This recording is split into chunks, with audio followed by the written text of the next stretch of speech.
नमस्कार, आपल्या सर्वांचं स्वागत आहे सुजाता डायरीमध्ये. तर सकाळ सकाळ मी पाणी गरम करायला ठेवलेलं आहे आणि आता मी काढा बनवते. तर ते बनवण्यासाठी लागणारे साहित्य आहे कच्ची हळद, अद्रक, लवंग, मिरी, दालचिनी. तर हे सगळं मिक्सरमध्ये बारीक करून घेतलेलं आहे. तोपर्यंत पाणी देखील चांगलं तापलेलं आहे आणि त्याच पाण्यामध्ये हे दळलेलं मिश्रण घातलेलं आहे. तर ह्याच्या 2-3 अशा उकळ्या करून घ्यायच्या आहेत आणि पाण्याला चांगल्या उकळ्या आल्या त्याच्यानंतर हा काढा आहे तो मी ग्लासात घेतला. थोडंसं गार पाणी घेतलं आणि ज्या प्रकारे आपण चहा पितो त्या पद्धतीने मी काढा पिऊन घेतला. त्याच्यानंतर मी लगेच जणूसाठी आहे तो नाश्ता देते. त्याच्यासाठी 2 अंडी उखळली होती. तर पहिलं जणूला खायला दिलेला आहे आणि जणूचा नाश्ता होतो तोपर्यंत मी आंघोळीला देखील पाणी ठेवलेलं आहे. कारण खूप थंडी वगैरे आहे तर पाणीही तापायला जास्त वेळ लागतो. त्याच्यानंतर पाणी तापलं, मी आंघोळ वगैरे करून घेतली, फ्रेश झाले.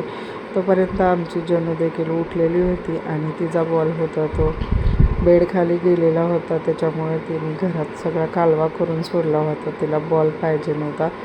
मुलगी उठली आणि तिला बेडखालचा बॉल काढून दिला तर ती छान अशी बॉल संगती खेळत होती. त्याच्यानंतर तिची आणि बेलाची छान अशी मस्ती चालू होती. पण बेलाच्या अंगावरती उड्या मारत होती म्हणून मिस्टर तिला ओरडत होते.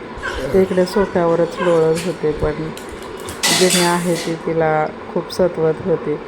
त्याच्यामुळे मिस्टरांनी जेनीला बोलवलं आणि एक फटका ठेवून दिला.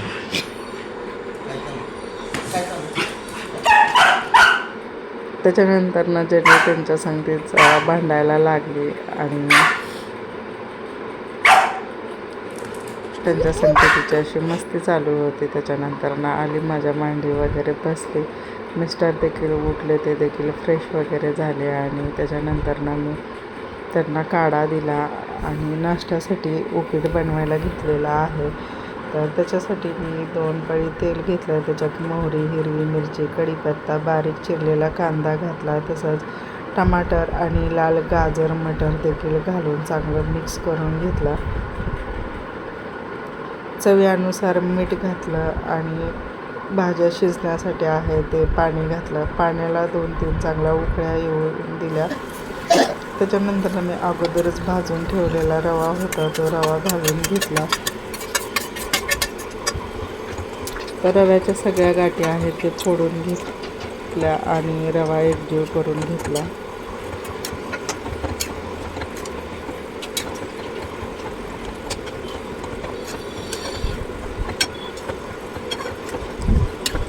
तर रवा पूर्ण एकजीव झालेला आहे आणि उपीट देखील तयार झालेला आहे. तर मी कोथिंबीर बारीक कट करून ठेवलेली होती ते देखील घातले आणि चांगला असं मिक्स करून घेतला.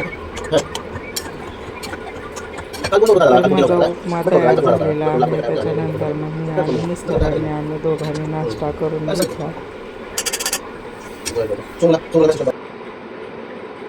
आमचा नाश्ता झाला आणि त्याच्यानंतर पहिलं मी आज चपाती बनवायला घेतली होते. तर 5-6 चपात्या आहेत त्या बनवून घेतल्या. मुलाला कामाला जायचं होतं, तसंच नाश्त्यासाठी देखील होतं. कारण सकाळचा आमचा नाश्ता झाला होता. मुले उशिरा उठले कारण सेकंड शिफ्टला जायचं होतं. त्याच्यानंतर उठून डायरेक्ट ते चपाती भाजी वगैरे खातील.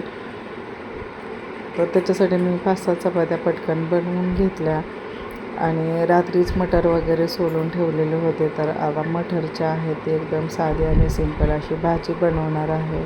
तर त्याच्यासाठी देखील 2 पळी तेल घेतलं. त्याच्यामध्ये हिरवी मिरची, कढीपत्ता, कांदा आणि बारीक चिरलेले 2 टमाटर देखील घातले. तर हे सगळं मिक्स करून घेतलं. त्याच्यानंतर चवीनुसार मीठ घातलं. मीठ आपण घातलं की टमाटर आहेत ते पटकन शिजतात. तर चांगले असे मिक्स करून घेतले आणि त्याच्यामध्ये आहेत ते मटर घालून घेतले. तर मटर देखील चांगलं मिक्स केलं. थोडीशी चटणी घातली, मिक्स केली आणि 10 मिनटासाठी ताट झाकून ठेवलं. तर ही भाजी आहे तर वाफेवर शिजवायची होती. त्याच्या ताटामध्ये थोडंसं पाणी घातलं. त्याच्यामुळे भाजी आपली पटकन शिजते आणि खाली देखील लागत नाही आहे. तर मटरची भाजी आहे ती तयार झालेली होती.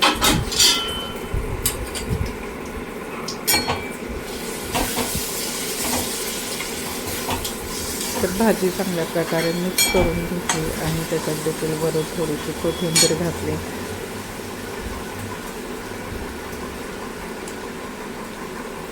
तर भाजी गार झाल्यानंतर डबे भरायला घ्यायचे आहेत. तोपर्यंत इकडे मुलाचा नाश्ता जेवण वगैरे सगळं एकसंगतीत चालू आहे.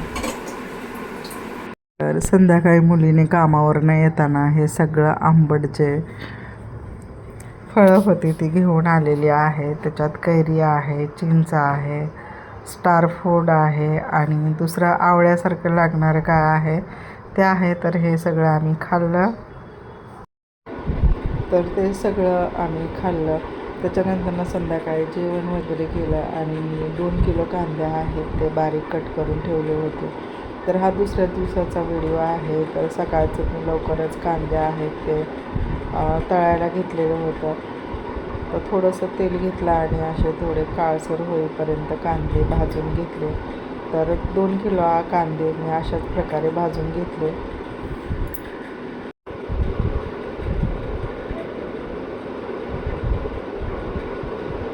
कांदे भाजून झाले. त्याच्यानंतर 1 किलो खोबरं आहे ते बारीक कट करायला घेतलं आणि खोबरं देखील उभा असं सगळं कट करून घेतलं.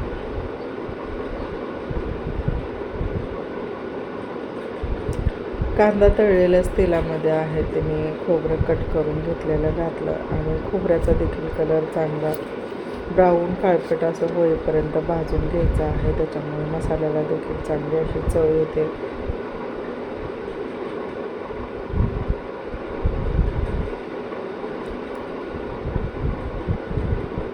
खोबरं देखील चांगलं भाजलेलं आहे. तर हे मी एका प्लेटमध्ये काढून घेते.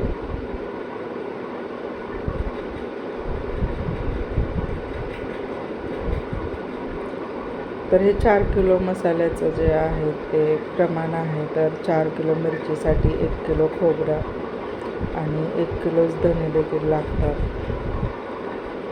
तर अशाच प्रकारे मी सगळं खोबरं भाजून घेतलं. त्याच्यानंतर हे 200 ग्रॅम हळकुंडे होते त्याला देखील चांगलं तेलामध्ये भाजून घेतले. तर हळकुंडे आहेत चांगले असे फुगतात.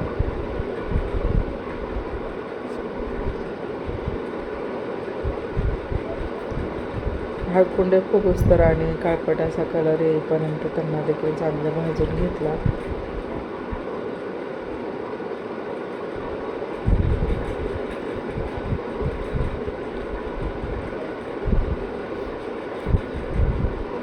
तर हळकुंड हे सगळं भाजून झालं होतं. त्याच्यानंतर मी मिरच्या आहेत ते किचनमध्ये आणून ठेवल्या आणि आता ह्या 4 किलो मिरच्या आहेत ते भाजायला घेणार आहेत. तर कांदा, हळकुंड आणि खोबरं माझं भाजून झालं. त्याच्यानंतर हा सगळा गरम मसाला आहे, लवंग, मिरी, दालचिनी, शहाजिरं, तमालपत्र, स्टार फ्रूट, मोठी विलायची, हिरवी विलायची, दगडफूल, जावेत्री, जिरं, ओवा, जिरं, खसखस, तीळ आणि मेथी. तर हे सगळं आपल्याला भाजून घ्यायचं आहे आणि त्याच्यानंतर मी हे धने भाजायला घेतलेले आहेत. तर धने देखील 1 किलो आहेत आणि ते चांगले ब्राऊन असे होऊस तर भाजून घ्यायचे आहेत. तर 1 किलो धने भाजून झाले. त्याच्यानंतर हे 1/2 किलो तीळ आहेत. तर तीळ देखील कलर चेंज होईपर्यंत भाजून घेतले.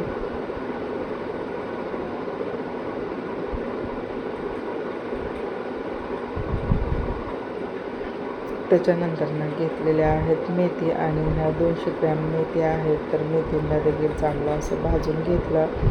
त्याच्यानंतर हा 1 किलो लसूण आहे मी पूर्ण सोलून घेतलेला होता आणि बाकीचं जे होतं खसखस वगैरे ते देखील भाजून घेतलेले आहे. त्याच्यानंतर मी मिरच्या भाजायला घेतलेल्या आहेत आणि 2 किलो मिरच्या भाजायच्या आहेत. त्याच्यामुळे त्याला खूप जास्त टाईम जाईल आणि मी ह्या पातेल्यामध्ये आहेत ते मिरच्या भाजते. तर एकदम मीडियम गॅसवर तर मिरच्या भाजून घेते, कारण कसं आमच्या इकडे ऊन वगैरे जास्त पडत नाही आहे. त्याच्यामुळे मिरच्या बाहेर वाळायला टाकता येत नाही. तर थोड्याशा पंख्याच्या हवेला मिरच्या मी ठेवल्या होत्या. त्याच्यानंतर मिरच्या भाजायला घेतलेल्या आहेत आणि मंद गॅसवर भाजल्यामुळं मिरच्या देखील चांगल्या भाजतात आणि कडक देखील होतात. तर सगळ्या 4 किलो मिरच्या मी अशाच प्रकारे भाजून घेतल्या.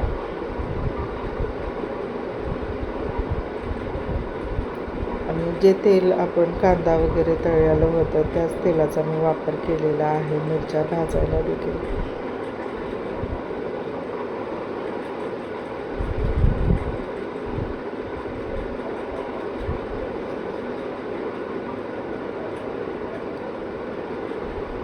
तर छान अशा माझ्या सगळ्या मिरच्या तळून झाल्या. त्याच्यानंतर मी एका टबमध्ये मिरच्या काढल्या आणि मिरच्या आहेत त्या थंड करायला ठेवलेल्या आहेत.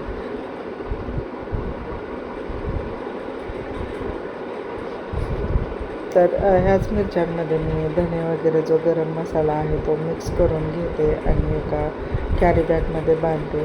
तर सगळ्या मिरच्या मी कॅरी बॅगमध्ये बांधून घेतलेल्या होत्या. मिरच्यांमध्येच मी कांदा वगैरे घातलेला होता आणि लसूण खोबरं हे सगळं वेगळं दिलेलं आहे. तर मीच खाली चाललेली होती मसाला दळण्यासाठी, पण मिस्टरांचं काय बाहेर काम होतं त्याच्यामुळं आम्ही त्यांच्याकडेच हा मसाला दळण्यासाठी देत आहे.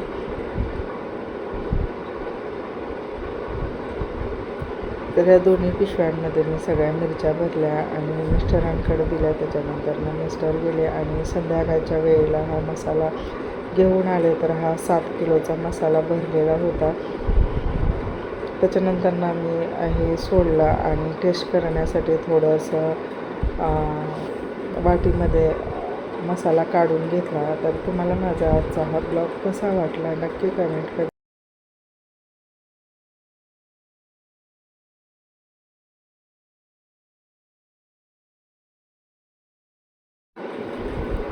आपण नवीन असाल तर माझ्या चॅनलला लाईक करा, सबस्क्राईब करा, बेल आयकन बटन प्रेस करा. तर आपण पुन्हा भेटूया माझ्या एका नवीन ब्लॉगमध्ये. तोपर्यंत बाय. थँक्यू.